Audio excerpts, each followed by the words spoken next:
The Just for Laughs Festival is on. I went to a show last night. I'm going to more shows tonight, but as you know, this year's edition is a little different, with shows happening not only in Montreal, but in New York and LA too. Comedian Pete Holmes is hosting one of the festival's gems, New Faces of Comedy. Of course, this time around, it's happening in front of a live audience in LA. He's actually an alumni himself of the 2009 edition of the show, and he is on the line right now. Pete Holmes, welcome to the show. Hello. Hello. Nice to be with you in this virtual way. Pete, like I want to itself. and I want to tell you, Pete, I'm looking at my notes here for this interview, and it says Pete Holmes, comedian, writer, actor, cartoonist, podcast host, and author. I mean, Pete, we get it. You're talented. You can do it all. What's really funny, when you stack all that stuff together, it really does create the illusion that I should probably continue. I should propagate the illusion that I'm like busy and I'm always doing stuff. But the truth is, it's like today I woke up and I was like, I can't do anything. I got nothing going, not in a bad way. Just like I look at that guy that did all that stuff you just mentioned as a stranger. I'm like, I don't know where he is. I hope he shows up because he helps pay the bills and all that. But most of the time I just feel like a dad farting around, eating sandwiches, not doing much, pretty ordinary stuff. But I'm glad that guy took over and did some cool things. And it's amazing. We should have added that last word at the end, parent as well. So how's parenting life? It's wonderful. It really is. My daughter is almost 3 years old, which is when they really come to life. And we had her for the whole quarantine. It was like Little House on the Prairie. It was just me, my wife, and my daughter, Leela. And we just hung out. And I tend to lean optimistic anyway. But I have a feeling that one of the sort of silver linings of that hard time that we just went through was there are going to be a lot of kids that have this, like, foundation of being with their family, like with being with both mom and dad for a year, more or less. They don't know that it's because of a global pandemic. They just thought that's what life was. And, not to get too into psychology, that's when those are you safe in the world or are you unsafe sort of gets laid in. So while we were all feeling unsafe, the kids were feeling very safe, if that makes sense. No, it totally makes sense. And I don't have children, but I've got friends that, had children in the last couple of years, and they're just overjoyed. They took advantage of this, and everyone's working from home, and that's continuing to even today, right? People are Zooming and working from home so they can still have the kids around, and there's so many benefits to that. Now, Pete, it's if they're young enough, because if they're old enough to know, like us, what we're missing, then having kids, I understand, was a nightmare. But my daughter was young enough that she didn't know the difference, and she was just rocking it, and we all were. Very true. It would be different with teenagers, let's say, at home. Now, for sure, yes. Pete, here's a true story. I really discovered you as a comedian. It was a few years ago, and I went to New York City, and I was crashing on my friend's couch. I was spending the week in New York City at her place, and one night she says, hey, you got to watch this show. And we start watching your show, Crashing, okay? So I kid you not, I find out I'm going to get to interview you. I'm so overjoyed. I mean, I polished off the whole series in like 3 days when I started to watch it.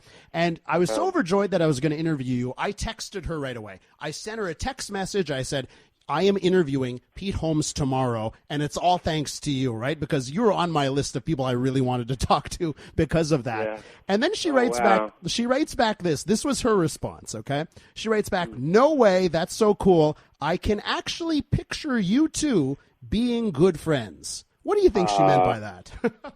That's really funny. Well, just talking to you briefly, there is, you know what it is? I think people like us, I'll say, that get lit up. I can be in bad moods. I can have whole weeks where I just sort of feel a little bit more introverted. But there is something in your voice that I'm recognizing that I have as well, which is if you get on certain topics or you find certain shared interests, you get lit up and you have opinions and you want to share them. Like you want to hear people and you want to be heard. And that's why you do what you do. That's why I love having a podcast. I love hearing people and I love being heard. Sort of in equal measure, like hitting the ball back and forth. And not everybody's that way.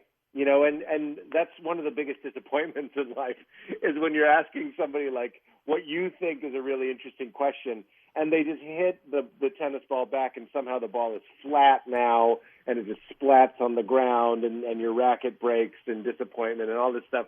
So when people that get lit up meet and connect, I think that might be what she's talking about, because I can definitely sense that just talking to you now. Having a rally on the phone line with Pete Holmes, comedian, as we discuss the Just for Laughs Festival and his hosting gig of the New Faces of Comedy show. Pete, I just want to get into just to that for a second here, because it seems to me that everyone wants to work with you. Whether you look at the TV show and Crashing and all of the different names that showed up, it seems like there is something that, I don't know, makes you magnetic. Do you think that has helped out your career? The fact that, people want to work with you and that more often than not, they seem to say yes.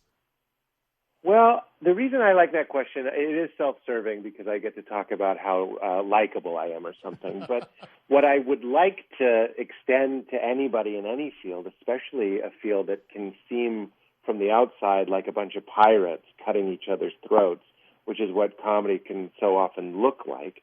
And frankly, that's what Crashing was about, was like kind of a sweeter guy, or at least a gentler guy going into what felt like a mad scene of like ambitious and sort of cutthroat people. It's helpful to have examples of like, being nice, being earnest, being kind. These are good things. They are in themselves their own reward, and I mean that very sincerely. And it seems to me that the climate is changing. There's something in show business called I think it's called the 11 p.m. test. And you're like, when you're hiring a writing staff, you go, well, what about the 11 p.m. test? And the 11 p.m. test is when you have to work late, is this somebody that you would want to share space with? Or are they miserable? Are they like a mean, kind of pinched person? And believe it or not, when I was starting, it was more common that people were nasty and would say, I remember vividly, this is a direct quote, someone was like, I like when I can scare someone into quitting because that means less competition for me. Jeez. People were mean to one another. They tried to psych each other out. There was a lot of like, follow that, like people getting off stage and saying to their compatriots, follow that. Just a lot of ego and a lot of, grossness. And then like, when I was starting, and this is a little bit what Crashing is about, it was Mulaney and Nick Kroll and Nate Bargatze, and I'm happy to think that I was in that group of just like a little bit softer, a little bit more sensitive, and honestly a little bit more polite people. And those are really big names in comedy, and that makes me really happy that it's not just the guy with the bloodiest knife that gets to be on stage. In fact, I think those guys and those women, too, are looked down upon. On the phone line with Pete Holmes, comedian. Our next topic, let's give this Just for Laughs Festival its credit, its due, and the role that the New Faces of Comedy show has in the comedy world. Of course, this year it's on Montreal. You're hosting it in L.A. What did New Faces mean to you when you were part of the roster? And what are you trying to bring this year as you host this year's edition?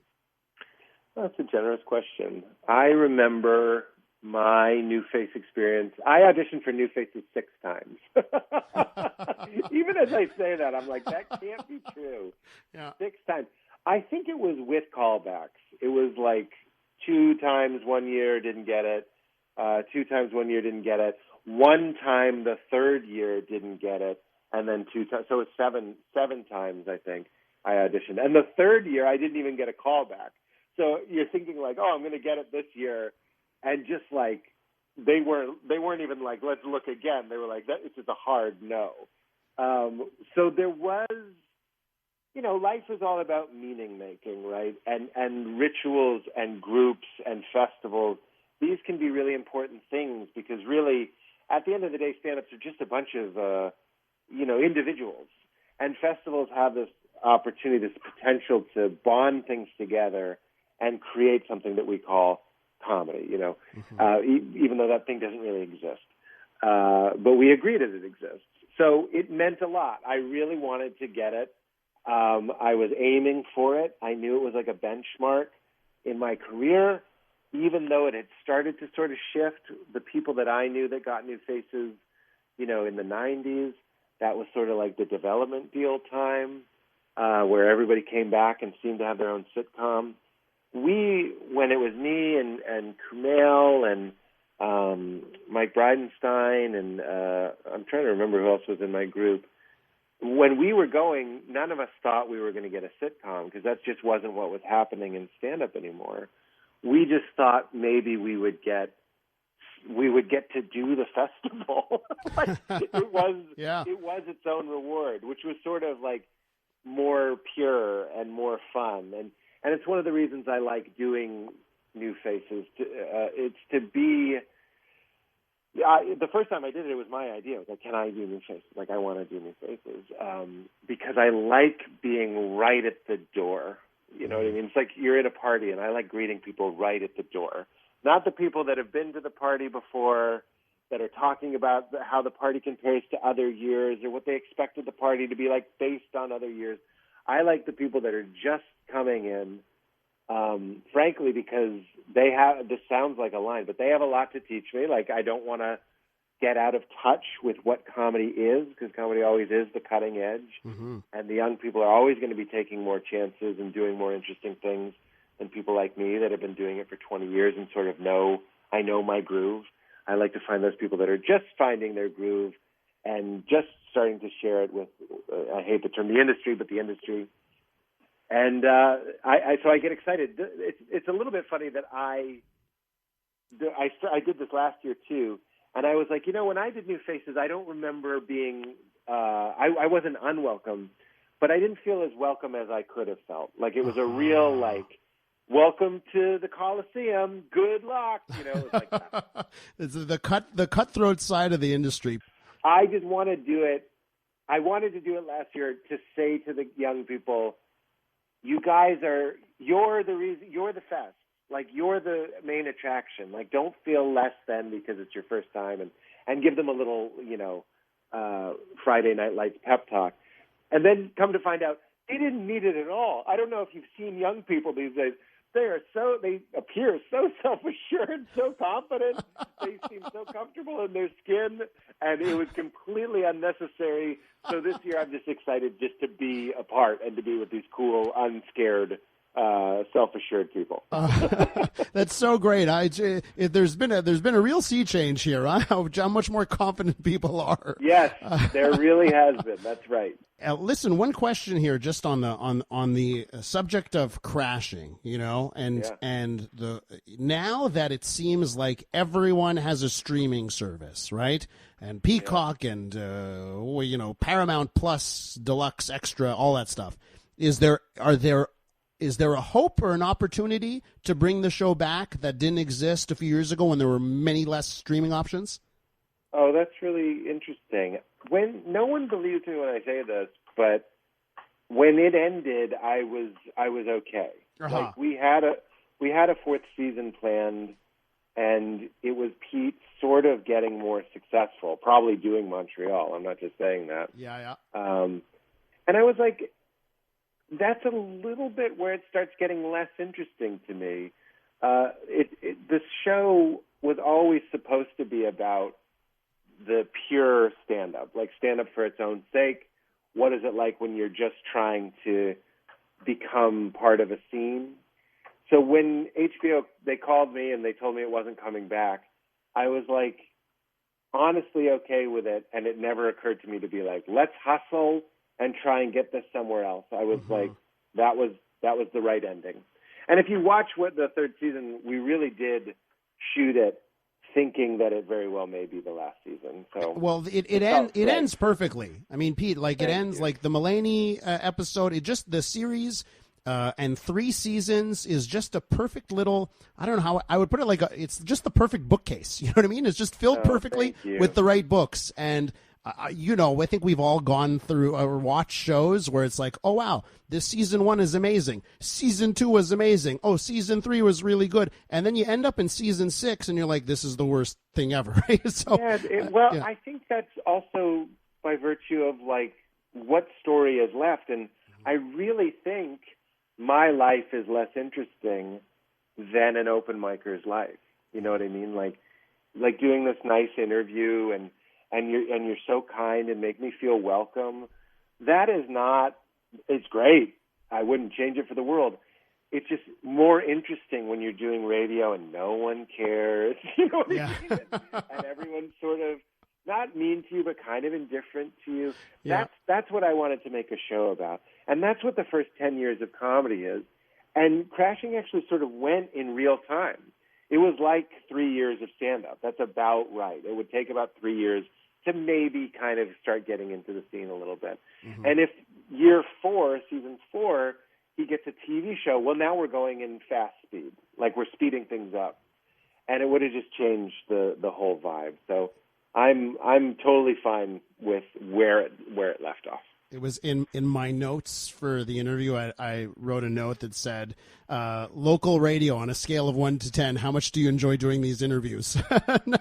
That's so funny. Well, if it's in my house and it's not 5 in the morning, then it's a 10 out of 10. I love connecting. Yeah. And I am a morning person. That's the weirdest thing about me is I used to like doing the radio and I'd go, man, I wish stand-up was during the day. Mm-hmm. I really like because it's hard for me to be lit up at 10 o'clock at night. Like it's not natural for me. And that's what TV is, by the way, and that's what radio is. It's show business during the day. And I always liked that. And of course, like you're in this industry where, like for stand-ups, like so many of the venues are called the Cellar or like the Cave, the Comedy Cave. That's right. It's like That's darkness. Right. It's all dark. It's all dark. And now I'm in LA doing Largo, which is like such a light-filled. It's like, I don't know, the history, the history of the country read east to west. And my career read east to west, too. Mm-hmm. And there's something natural about it. You get to California, and everything's just a little bit, like, nicer out here. I don't know, Canada's a different thing, but, like, even nicer, I mean. But L.A. is a little bit gentler. We have the store and the factory. And that's really apropos. This is where you come to turn what you do into a factory. Yes. Yeah, a little. Depends, like, what type of factory. Is it the factory that's making sausages or hot dogs? I mean, it could be. Yeah, sometimes it feels like a factory farm, for sure.